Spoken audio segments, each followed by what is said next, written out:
Good morning. It's 7 a.m. here in Singapore, 11 p.m. in London and 2 in the morning in the Turkish city of Istanbul, where police have reportedly detained the main suspect behind the New Year's Eve shooting at a nightclub. 39 people were killed and 70 injured in the attack. The Islamic State has claimed responsibility for the shooting. Well, from the very latest on this, we can be joined by our correspondent, Mark Lowen, who joins us live from Istanbul. Now, Mark, obviously Turkish media is reporting this. What more do we know about the gunman? Well, reports tonight that 34-year-old Uzbek national Abdulkadir Masharipov was caught in an Istanbul suburb, Sharanjit. He was caught in the western suburb of Esenyurt after a massive police manhunt across the country for the last 2.5 weeks since that nightclub attack. He was reportedly detained with some other people as well as his 4-year-old son. They were staying apparently in an apartment belonging to a Kyrgyz friend. And the photographs that have been released on social media and on state media here show him very bloodied, with a heavily bruised face, wearing a grey t-shirt and being held by his throat.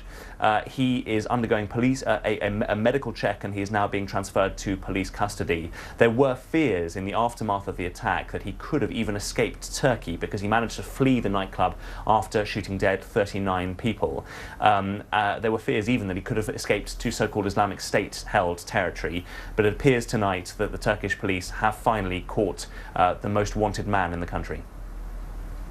Mark, the fact that there was this massive manhunt for him, as you say, and the fact that he's been caught within Istanbul, what does it say about the state of the security operations there? Well, two points on that. First of all, the state of the intelligence that appears to have holes in it, which is allowing, in a sense, or enabling these terror attacks to keep happening, because this was the 28th major terror attack in Turkey in the space of 18 months. So the fact that it happened at all will be, of course, the main concern for the country. And then the fact that he was caught in Istanbul, well, that shows, I suppose, that he didn't manage to escape Turkey, that the border controls were stepped up hugely. They're already stringent, but they were tightened even more after the nightclub attack, because of the fear that he could have slipped out towards Syria and Iraq.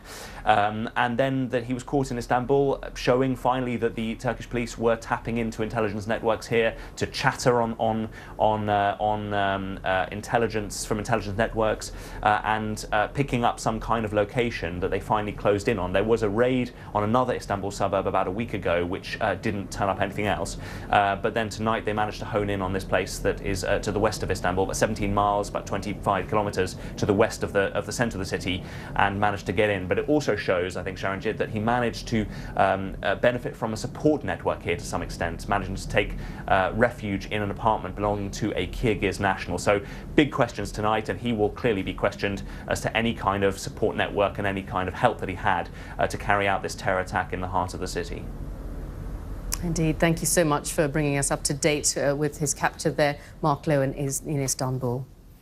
Yes, and of course we will be keeping you up to date with any developments on that arrest. But now for the day's other big stories.